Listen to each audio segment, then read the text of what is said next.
Welcome to Intel on AI, the podcast that connects listeners with leaders.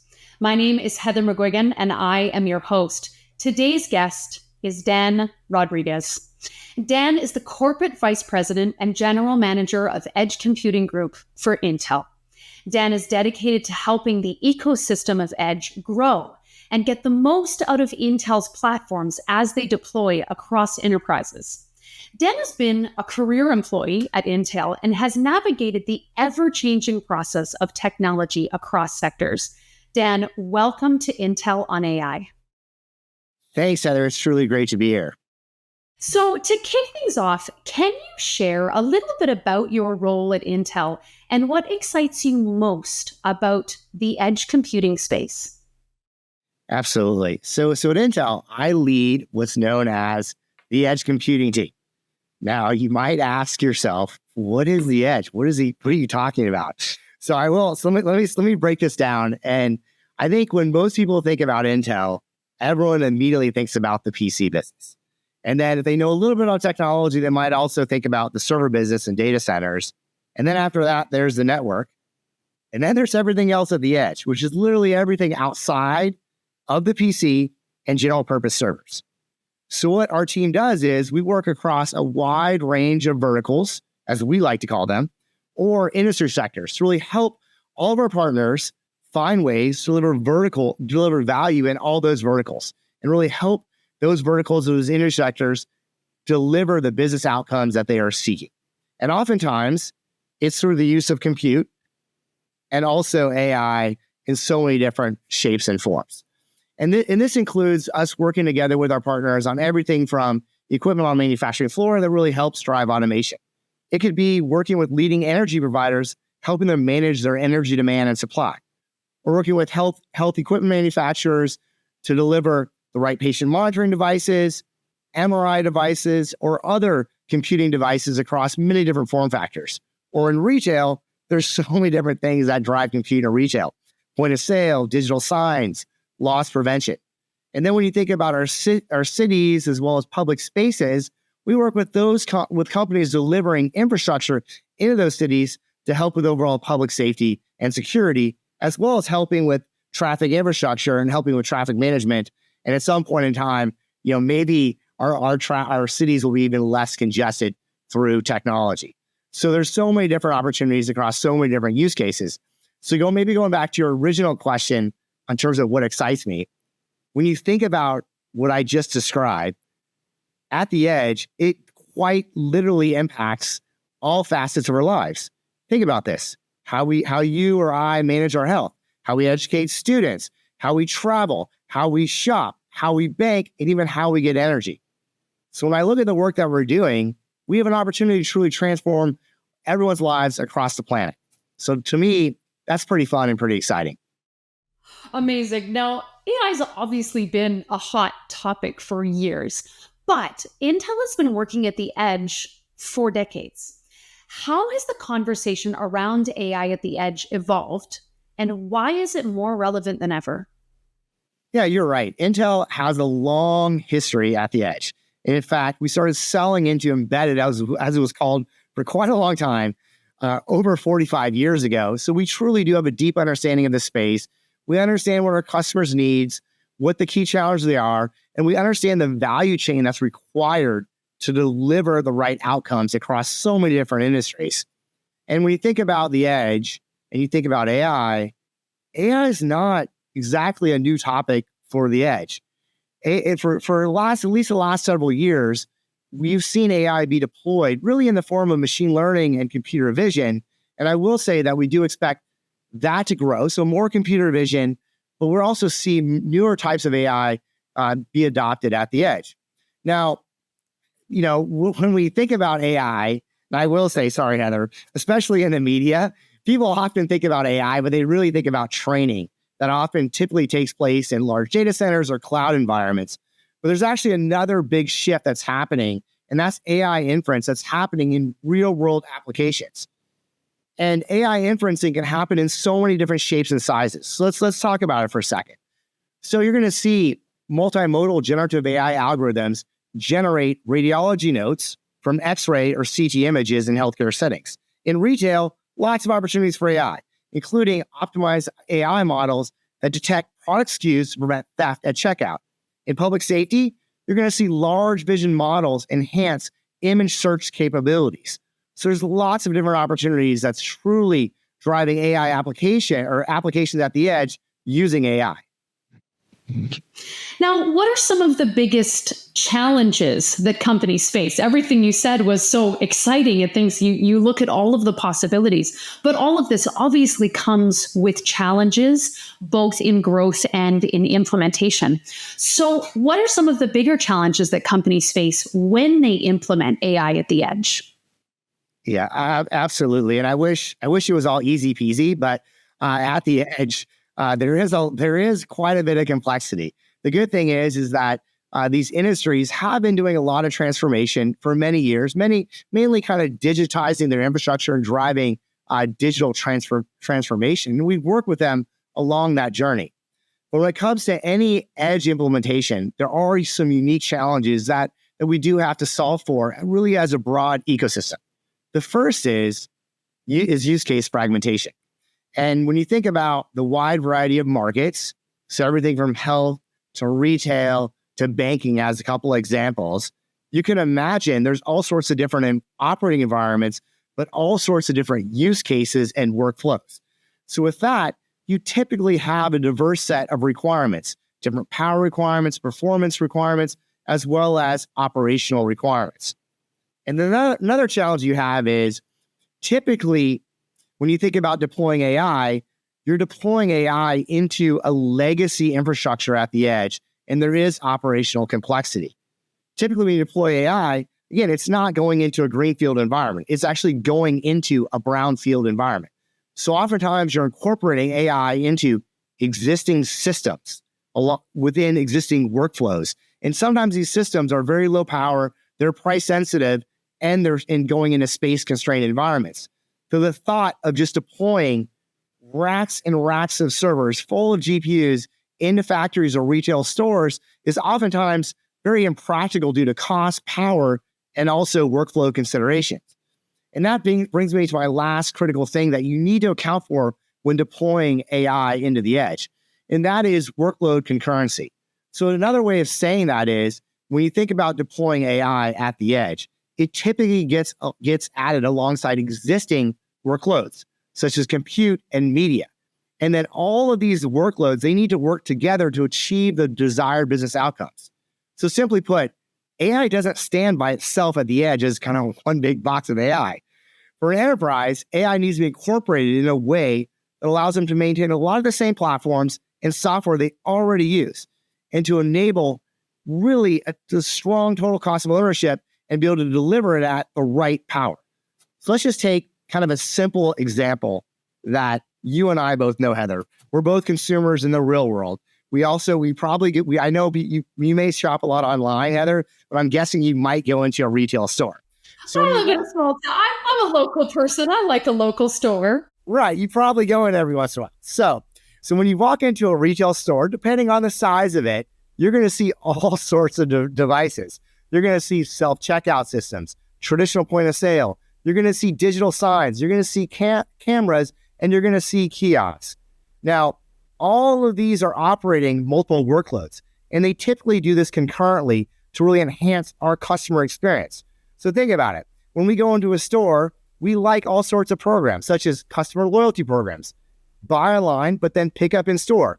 We expect to understand what inventory the store has, what pricing, and also you're seeing retail media.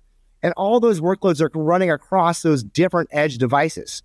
So it's important that this infrastructure can not only support the basic workloads, so compute, media, and graphics, but also have the capability to inject AI into those existing platforms so you can run those platforms and those workloads within the existing workflow rather than treating AI in isolation, which will not achieve the business outcome customers are looking for. And when a business does implement those different types of technologies, that's often what keeps people loyal to a specific business and said, yeah, I'm willing to drive a little further because I love knowing that what's in the store is in the store. And I love being able to use my phone in order to pick up the coupon for the thing that's on sale that I know is there. So all of these technologies allow us to build some brand loyalty. Absolutely. It's all connecting everything and kind of having that more connected, shopping experience. Now, you recently announced some new edge-focused AI solutions. What are the key innovations Intel is bringing to the table, and how do they address real-world challenges? Yes, I'm pretty excited about our new open edge approach. And over the many decades that we've worked across the edge, our focus has been pretty simple, but I think very effective. It was to really help our customers get to market fast with the right products and do it with an open approach, and also just making it easier for our partners to deploy equipment to be able to meet their customers' needs. But when you think about the era of AI and you think about the edge, we do know that there's more that we can do with our partners to go faster. So with our newest offerings, we're taking what we've done with the broad and open ecosystem, trying to go one step further to accelerate AI. So our open edge approach, it does try to take into account the entire value chain that serves up the many different solutions across many different markets to different vertical end customers. And our overall game plan and emphasis is just to make it easier for our partners to deploy AI at the edge. So looking at this entire value chain, the first thing we have to think about is trying to make it easier for our builders. These are the ODMs and OEMs that you know, and really help them make edge systems AI ready. And for these builders, we're delivering something called AI edge systems. These are benchmarked, they're sized, and they're verified. And they can support a broad set of use cases at the edge. And this gives the builders a starting point as they build their own commercial solutions to tackle challenges across a wide variety of edge markets. The next thing we're doing is, once you have those systems out there that you're confident in, that can really meet the needs of AI, plus compute, media, and graphics, we have to have a set of vertical specific applications. So we're helping the ecosystem of ISVs, system integrators, and solution builders optimize their solutions and scale them across multiple industries. To do this, we're offering Edge AI suites, which are curated for specific industries. Now, these include reference applications, sample code, and benchmarks. And the aim here is pretty simple. It's just to help those partners jumpstart their AI application development, helping them get the most out of our hardware and to help them delight their own customers. And then the final thing, we're also offering help to ensure that OSVs and ISVs can leverage the latest optimizations in Intel technology as they develop their software. So we're offering our open edge software with toolkits so they can build and integrate software components more efficiently and also realize performance gains from Intel's latest software optimizations as well as hardware. And why is this announcement significant for edge enterprise innovation? Well, when you think about it, AI, and certainly edge AI, is becoming a key driver of enterprise innovation. So with these offerings, our aim is to help streamline and speed up AI adoption at the edge across all sorts of enterprises and use cases, and helping those industries achieve the outcomes they desire. And the way we're doing this is that we're building on our technology foundation at the edge that we've developed for years. And then we're going to empower the ecosystem to go faster and to deliver really innovative solutions. And with our open edge approach, we're really focused on enabling a broad and open ecosystem. And when you do that, you can enable that broad and open ecosystem, then magic happens, because you get all these innovators across all these different industries creating innovation spirals. So you get faster innovations, quicker loops to be able to support a wide variety of industries at the edge. And this will help deliver more value for specific industries' customers. So let's just take kind of one quick example about a customer who we've recently collaborated with. And this customer, you might have heard of them. They're in the healthcare industry. They're Siemens Healthineers. And they're a leading medical technology company that focuses on diagnostic imaging. Now, one of their techniques is called traditional radiation therapy planning. And Siemens has developed a set of software that utilizes all sorts of advanced AI algorithms to do auto contouring of organs at risk in a faster and a more precise way. Now, you might ask, what are you talking about? So the high level, what contouring is a process in which the boundaries of tumors and organs at risk are outlined on patients' medical images so practitioners can direct radiation beams to just the right spot, which is super important because you want to be able to attack at risk portions of the organs or tumors and not impact healthy tissues. So the Siemens Healthineers solution that they've developed, it is running inference to solve this entirely on the CPU. And when they ran our 4th Gen Xeon, taking advantage of built-in acceleration with Intel AMX and bFloat 16 technology, as well as OpenVINO, they achieved a 35x improvement in inference speed versus using the prior generation of Xeon. So it's quite impressive, and you can see how that can really impact how healthcare practitioners do their job more effectively for their patients. I did have the pleasure of interviewing Peter Shen a couple of weeks ago from Siemens, and it's really, really neat to hear these partnerships coming from both sides and kind of getting to talk to everybody that is involved in these types of advancements. So how do Intel's new offerings specifically help businesses integrate AI into existing infrastructure? Yeah, when you think about this and you think about different operating environments, unlike a large data center or cloud environment where you do have the luxury of having dedicated AI infrastructure. At the edge, the AI deployments must seamlessly integrate into pre-existing infrastructure at the edge, oftentimes working in both space-constrained, low power, and as well as cost-sensitive environments. So when we develop our products, we do it with this in mind. We do it for real-world use cases where our customers are truly balancing cost, power, price, compute, and inference performance, all to get the right TCO. And most of the time in these environments, our customers are looking to integrate AI alongside other workloads, as I mentioned, like compute, media, and graphics, and do this in existing infrastructure within their existing workflows. So it's truly important to deliver a system approach with that in mind.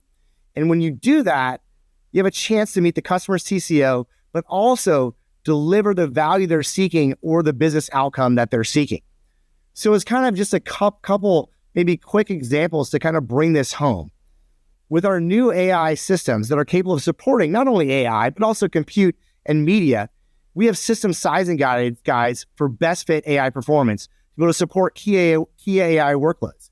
And in that journey, we test and verify them to really help the ecosystem. And then the ecosystem can use this, of course, and use our tools to tune and benchmark their systems. And because the edge is not one size fits all, our edge AI systems come in different power levels, sizes, as well as performance options. Everything from entry-level systems for small applications to advanced options for larger projects that require scalable performance. Now, once you have the systems, you also need vertical specific applications, and that's where our AI suites come in, really to help jumpstart all sorts of vertical AI applications across a broad and open ecosystem of ISVs. Now, when people think about AI, we often connect that with the GPU, but you seem to be taking a different approach. Absolutely. The world somehow is convinced that AI equals a GPU.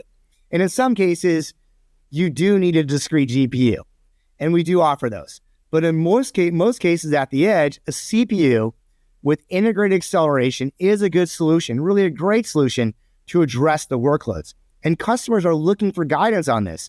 When do they need a CPU? When do they need to add a discrete GPU? In fact, we do believe that a majority of the designs at the edge can use a CPU with the right integrated acceleration, such as an NPU or integrated graphics.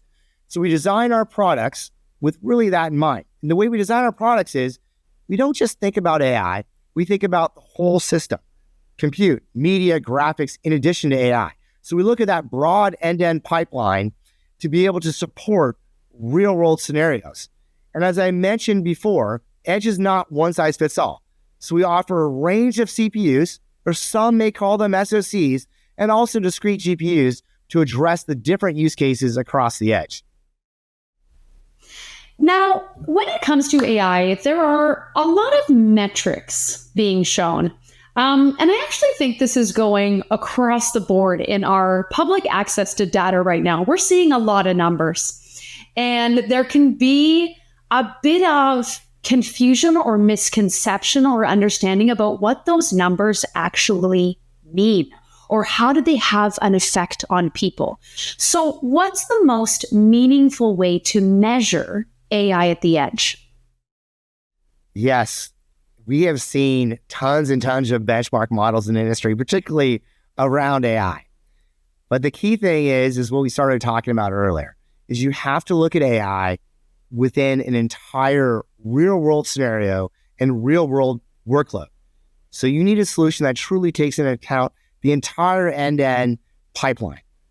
So net, when you think about this, you're not just running a model, you're actually running a pipeline, and the system needs to be balanced.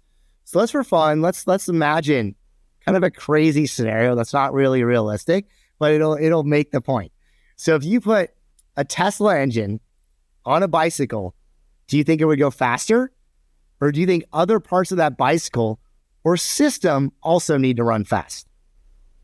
That's how our customers, that's how they care about this. That's how they think about this. They think about a system or end-to-end pipeline, and they want the right cost, inference performance, and the true performance per dollar.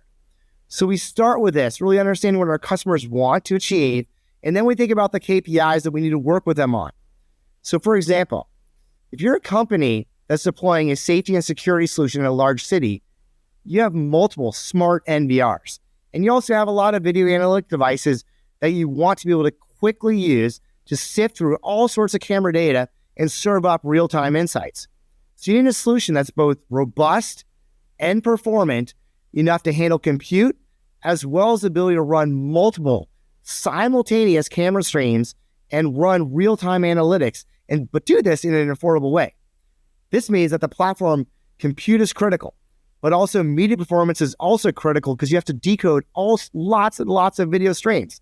And then at the end, you need to have end-to-end performance, really end-to-end pipeline performance, taking into account compute, AI inference, and media processing into a single system.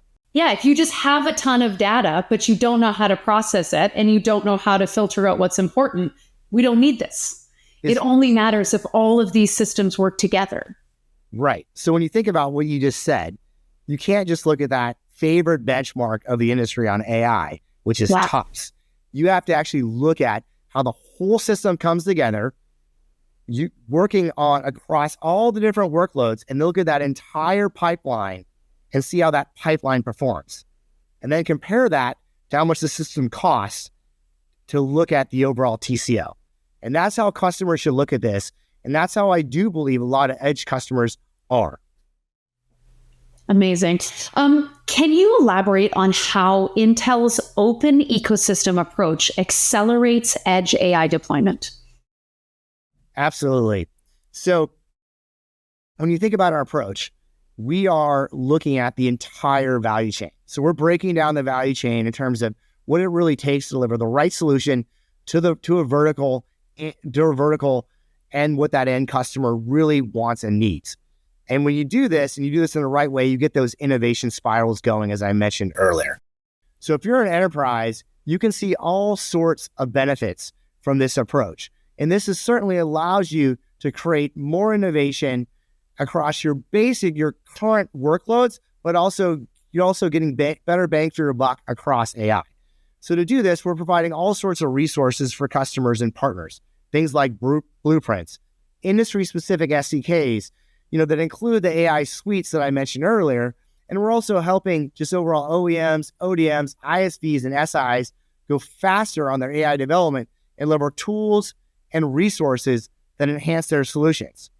And by doing this in an open way, we're giving broad choice in what solutions customers can choose from to address their unique needs across a wide variety of devices and use cases in so many different markets. Now, the AI market is rapidly evolving. It's likely by the time we're finished this chat, something will be different. Your phone might be blowing up at this moment. What trends do you see shaping edge AI over the next few years, and how is Intel preparing for them? Yeah, AI, you can't argue that AI continues to evolve every single day. We learn something new about AI. When you think about the edge, I do think that you're going to continue to see the use of more and more computer vision and machine learning, which it's already used today, but I think the rate and pace of that will continue to pick up. But in addition to this, you're going to see more types of AI be deployed at the edge. Small language models, increased automation through agentic AI, and oftentimes you're going to see different types of AI being used together. So let's take maybe an example in car manufacturing. So there are already, believe it or not, a lot of robotics used on the production line. But these robots, they do tend to be more pre-programmed for a certain task. For example, welding sheet metal. These are typically very repetitive tasks that again, these pre-programmed robots, they can perform these very, very cost effectively. However, in something like spot welding, it's not exactly a precise science. So even with these robotics, they're oftentimes bad welds. And if you go back 5 years ago, the only way to detect these bad welds was via more of a manual inspection from humans. Humans had to do it. But today, we changed this. There's cameras being added to these robots, and then you use machine vision and machine learning to spot the welds that are bad. And then then the machine notifies the production staff, and then obviously you can save both time and effort and reduce the overall manufacturing costs. Now let's go kind of maybe one step further.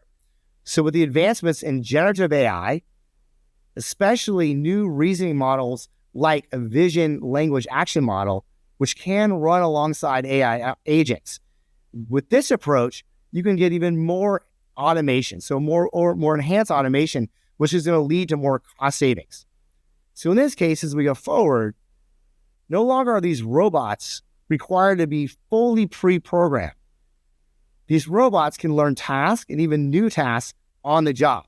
So you can pre-program them, but they're going to continue to learn and they're going to continue to evolve with their environment and be more effective over time. Now, deploying AI at the edge is complex, with businesses needing to balance power, cost, and existing infrastructure. What strategies do you see working best for companies looking to scale edge AI? Yes, I think that companies, they must look at their overall system, and they must look at the metrics or their KPIs that will truly deliver value for them and help them deliver the business outcomes they're seeking, but do this at the best, TCO. So like, as we talked about, customers need to look at not only, obviously they might look at TOPS, they might look at inference performance, but they also must really look at that overall system and that end-to-end pipeline and consider factors like media performance as well as compute, and then looking at that overall performance per dollar. And the additional thing is there are a lot of successes out there on AI, but there's also projects that do fail. So it's also critical for these customers to select the right partner, a partner that has the right experience, that understands the challenges that are out there when deploying AI at the edge. Intel emphasizes a strong ecosystem approach. Can you talk more about the role of partnerships in accelerating AI adoption at the edge? Yes, I mean, there is a wide and vast ecosystem at the edge across so many different markets. So in this journey, partnerships are truly critical. And the edge is very, very fragmented. So our approach is to work with the entire value chain and try to orchestrate the work we have to do at scale across the value chain. That does include everyone from hardware builders to OSVs to ISVs and the SIs that are pulling it all together. When we work with our partners and our customers, they oftentimes tell us that our broad ecosystem is so important to them to not only drive innovation, but also give end customers choice in the market at the end. And just last year, we invested further in this pursuit, and we launched something called our Intel Industry Solution Builders to really orchestrate industry transformations at scale with a global ecosystem. And in this program, we're offering things like technical training, participation in industry standard bodies and coalitions, and also we're hosting matchmaking events within that value chain to help drive business for all. So when you think about it, we're truly trying to leverage the power of an open ecosystem. Now, as a leader in edge computing, what advice do you have for C-suite decision makers who are evaluating AI strategies for their organizations? My advice is to consider what solution can really achieve the business outcomes you're seeking. And then, of course, you heard like 15 times in this podcast, but look at that entire system and make sure you're looking at the right KPIs, and then choose partners with proven experience at the edge who can be your partner today, but also tomorrow, and really act as a trusted advisor for you along the way. This has been such a fascinating conversation, and it's really sort of broadened my horizons in terms of the entire process and how AI can sort of be integrated into all of these systems from start to finish in an enterprise. So to wrap up, what is one takeaway that you hope our listeners remember about AI at the edge and Intel's role in shaping its future? Well, we've been a partner at the edge for over 4 decades, working closely with direct end customers as well as the entire value chain, and work alongside them to not only develop, test, but also deploy solutions across the edge. And I will say that with that experience, we do have deep domain expertise and technologies to support a wide variety of verticals. With that said, we are definitely in the era of edge AI, and this journey, it has started, but it's really only started, and there's a lot more innovation that's ahead. And to do this, I do believe our open edge approach with our AI suites and AI-ready systems really will help jumpstart the entire ecosystem to deliver solutions that our end customers can truly count on to deliver to the business outcomes that they're seeking. So with that pursuit and in this journey, we're going to keep investing and keep moving forward to try to create a broad and open ecosystem that fuels innovation across the edge. Amazing. I want to thank you so much for coming on to this podcast today. For anyone who would like to continue learning from Dan and learn more about the technologies and his involvement with Intel, you can follow him on various social platforms. I do. And there's just some really, really interesting conversations and conferences where you can take place and sort of watch what's really going on. So thank you so much for being on the show today. Again, my name is Heather McGuigan for Intel on AI. Have a great day.